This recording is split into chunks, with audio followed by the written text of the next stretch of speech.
राजाओं का पहला ग्रंथ अध्याय 9 और 10। सुलेमान को दूसरी बार दिव्य दर्शन। जब सुलेमान प्रभु के मंदिर, राजभवन और अपने मनोनुकूल अन्य सारी योजनाएं पूरी कर चुका, तब प्रभु ने सुलेमान को दूसरी बार दर्शन दिए, जैसा कि उसने पहले गिबओन में उसे दर्शन दिए थे। प्रभु ने उससे कहा, तुमने मुझसे जो प्रार्थना और निवेदन किया है, मैंने उसे सुना है। तुमने जिस मंदिर का निर्माण किया है, मैंने वहां सदा के लिए अपना नाम स्थापित कर उसे पवित्र किया है। मेरी आंखें और मेरा हृदय उसमें सदा विराजमान रहेंगे।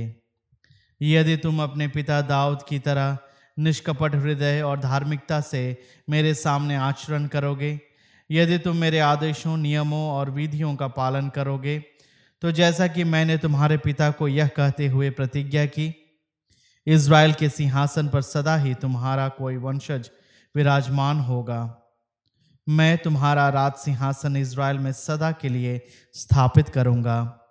किंतु यदि तुम और तुम्हारे पुत्र मुझसे विमुख होगे और मेरे द्वारा अपने को दी गई आज्ञाओं और विधियों का पालन नहीं करोगे, यदि तुम जाकर अन्य देवताओं की सेवा पूजा करोगे, तो मैं इज़राइलियों को इस देश से निकाल दूंगा जिसे मैंने उन्हें दिया है, और इस मंदिर को त्याग दूंगा जिसका मैंने अपने नाम के लिए प्रतिष्ठान किया है।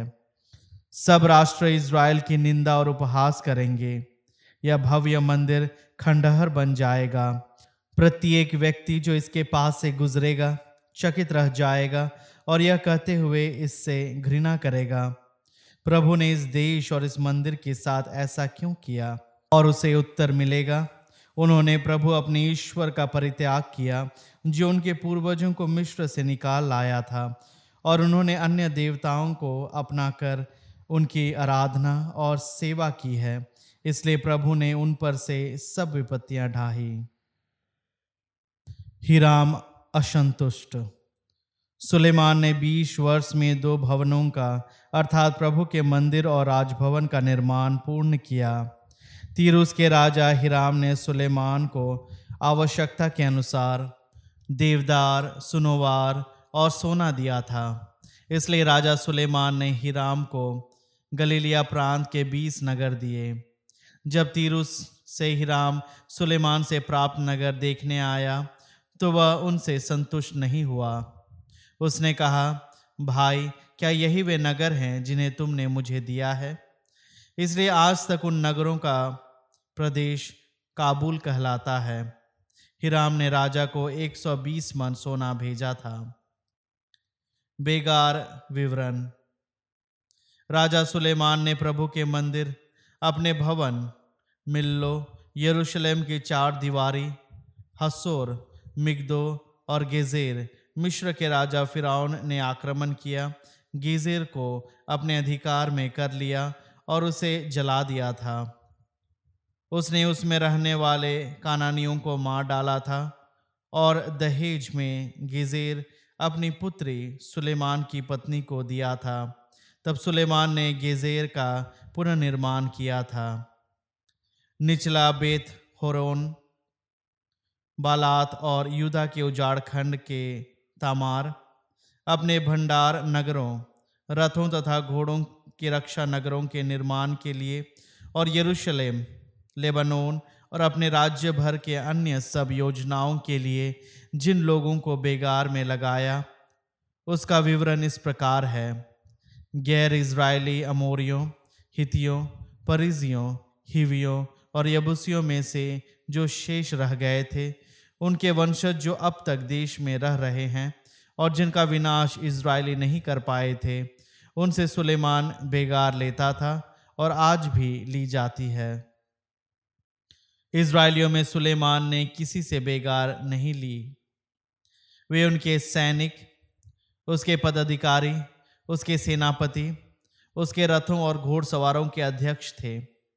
सुलेमान के निर्माण कार्यों के निरीक्षित 550 उच्च अधिकारी थे, जो काम करने वाले लोगों पर निगरानी रखते थे। जब फिरौन की पुत्री दाऊद नगर छोड़कर उस महल में रहने लगी जो उसके लिए निर्मित हुआ, तब सुलेमान ने मिल्लो का निर्माण किया। सुलेमान की वार्षिक बलियां। सुलेमान प्रतिवर्ष 3 बार उस वेदी पर होम बलियां और शांति बलियां चढ़ाता था जिसे उसने प्रभु के लिए बनवाया था। वह प्रभु के सामने धूप भी चढ़ाता था। इस प्रकार वह मंदिर के प्रति अपना कर्तव्य पूरा करता था। वैभव और ख्याति। सुलेमान का जहाजी बेड़ा। एशियोन गेबेर में, जो लाल समुद्र के किनारे एदोम देश के एलत के पास है, राजा सुलेमान ने जहाज भी बनवाए। हिराम ने अपने जहाज़ों के साथ निपुण नाविकों को भेजा जो सुलेमान के सेवकों के साथ जहाजी बेड़े पर काम करते थे। वे ओफिर जाकर वहां से राजा सुलेमान के लिए 420 मन सोना लाए। अध्याय 10। शेबा की रानी का आगमन। शेबा की रानी ने सुलेमान की कीर्ति के विषय में सुना था और वह पहेलियां द्वारा उसकी परीक्षा लेने आई। वह ऊँटों की लंबी कतार के साथ यरूशलेम पहुंची, जिन पर सुगंधित द्रव्य, बहुत सा सोना और बहुमूल्य रत्न लदे हुए थे। वह सुलेमान के यहाँ अंदर आई और उसके मन में जो कुछ था उसने वह सब सुलेमान को बताया। सुलेमान ने उसकी सभी प्रश्नों का उत्तर दिया। उनमें एक भी ऐसा नहीं निकला जिसका सुलेमान संतोषजनक उत्तर नहीं दे सका। जब शेबा की रानी ने सुलेमान की समस्त प्रज्ञा, उसके द्वारा निर्मित भवन, उसकी मेज के भोजन, उसके साथ खाने वाले दरबारियों, उसके सेवकों की परिचर्या और परिधान, उसके मदिरा पिलाने वालों और प्रभु के मंदिर में उसके द्वारा चढ़ाई हुई होम बलियों को देखा तो उसके होश उड़ गए और उसने राजा से यह कहा, मैंने अपने देश में आपके और आपकी प्रज्ञा के विषय में जो चर्चा सुनी थी वह सच है। जब तक मैंने आकर अपनी आंखों से नहीं देखा तब तक मुझे उस पर विश्वास नहीं था। सच पूछिए तो मुझे आधा भी नहीं बताया गया था। मैंने जो चर्चा सुनी थी उसकी अपेक्षा आपकी प्रज्ञा और आपका वैभव कहीं अधिक श्रेष्ठ है। धन्य है आपकी प्रजा और धन्य है आपके सेवक जो आपके सामने उपस्थित रहकर आपकी विवेकपूर्ण बातें सुनते रहते हैं। धन्य है प्रभु आपका ईश्वर जिसने आप पर प्रसन्न होकर आपको इज़राइल के सिंहासन पर बैठाया। इज़राइल के प्रति उसका प्रेम चिरस्थायी है, इसलिए उसने न्याय और धार्मिकता बनाए रखने के लिए आपको राजा के रूप में नियुक्त किया है। उसने राजा को 120 मन सोना, बहुत अधिक सुगंधित द्रव्य और बहुमूल्य रत्न प्रदान किए। शेबा की रानी ने जितना सुगंधित द्रव्य सुलेमान को दिया उतना फिर कभी नहीं लाया गया। ओफिर से सोना लाने वाले हिराम के जहाज ओफिर से बहुत सा चंदन और मणियां भी लाते थे। राजा ने चंदन से प्रभु के मंदिर और राजमहल के लिए छोटे छोटे खंबे और गायकों के लिए सितार और सारंगियां बनवाई। उस समय जितना चंदन लाया गया था उतना ना कभी पहले लाया गया और न कभी बाद में।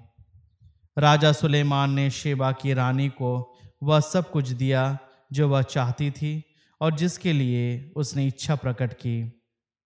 उसने इसके अतिरिक्त अपनी ओर से उसे उदारतापूर्वक और बहुत कुछ दे दिया। इसके बाद वह चली गई और अपने दलबल के साथ अपने देश लौट गई। सुलेमान का धन वैभव। उस सोने का वजन जो प्रतिवर्ष सुलेमान के यहाँ लाया जाता था 666 मन था। उसमें वह सोना सम्मिलित नहीं है जो यात्रियों, व्यापारियों का यातायात पश्चिम के सब राजाओं और देश के राज्यपालों से मिलता था। राजा सुलेमान ने सोने की 200 ढालें बनवाई। प्रत्येक ढाल में 600 शेकेल सोना लगा। इसके अतिरिक्त उसने सोने की 300 छोटी ढालें भी बनवाई। प्रत्येक में 1.5 सेर सोना लगा। उसने उन्हें लेबनोन के वन भवन में रखवाया। राजा ने हाथी दांत का एक बड़ा सिंहासन बनवाया और उसे शुद्ध सोने से मढ़वाया। उस सिंहासन में 6 शोपान थे और उसकी पीठ का सिरा अर्धचंद्राकार था। सिंहासन के दोनों ओर हाथ रखने की पटरियां थीं और उनके दोनों ओर एक एक सींग। 6 सोपनों पर 12 सींग थे, एक एक सोपान के दोनों ओर एक एक सींग। ऐसा सिंहासन कभी किसी राज्य में नहीं बना था। राजा सुलेमान के पीने के सभी प्याले सोने के थे। लेबनोन के वन भवन के सब पात्र शुद्ध सोने के थे। चांदी का एक भी पात्र नहीं था, क्योंकि सुलेमान के समय चांदी का कोई विशेष मूल्य नहीं था। राजा के तरशीश जाने वाले जहाज हिराम के जहाज़ों के साथ समुद्र पर चलते थे। वे प्रति 3 वर्ष लौटते और सोना, चांदी, हाथी दांत, बंदर और मोर लाते थे। सुलेमान के रथ और घोड़सवार। इस प्रकार राजा सुलेमान धन संपत्ति और विवेक में पृथ्वी के सभी राजाओं में श्रेष्ठ था। ईश्वर द्वारा प्रदत्त सुलेमान की प्रज्ञा सुनने के लिए सारे संसार के लोग उसके पास आया करते थे। उनमें प्रत्येक व्यक्ति प्रतिवर्ष भेंट लाता था, चांदी और सोने के पात्र, वस्त्र, अस्त्र शस्त्र, गंधरस, घोड़े और खच्चर। सुलेमान के बहुत से रथ और घोड़सवार थे, 1400 रथ और 12,000 घोड़सवार। वह उन्हें रक्षक नगरों और अपने पास यरूशलेम में रखता था। राजा ने यरूशलेम में चांदी को पत्थर जैसा सस्ता बना दिया और देवदार के निचले प्रदेश में पाए जाने वाले गुलर जैसा प्रचुर। सुलेमान के लिए मिस्र और कुएं से घोड़े लाए जाते थे। राजा के व्यापारी दाम देकर उन्हें कुएं से खरीद लाते थे। मिस्र से लाए जाने वाले रथ का मूल्य 600 शेकेल था और घोड़े का चांदी के 150 शेकेल। सभी हित्ती और आरामी राजा भी सुलेमान के व्यापारियों द्वारा वहां से रथ और घोड़े खरीदते थे।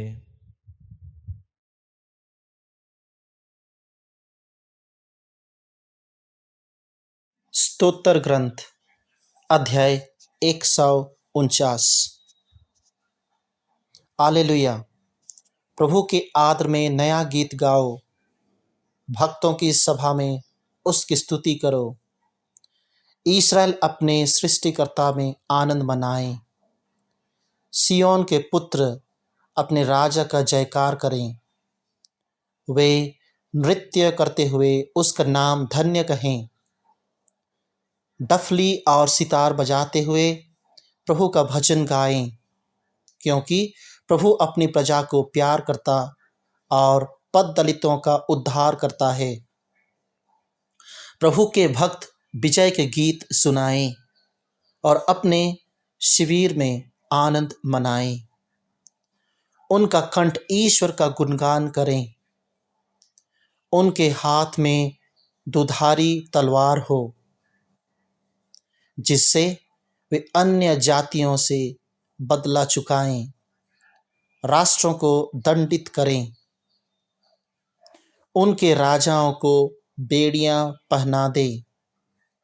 उनके नेताओं को लोहे की श्रृंखलाओं से बांध लें और उनके विरुद्ध दिया हुआ दंड पूरा करें। इसमें सभी भक्तों का गौरव है। हालेलुया।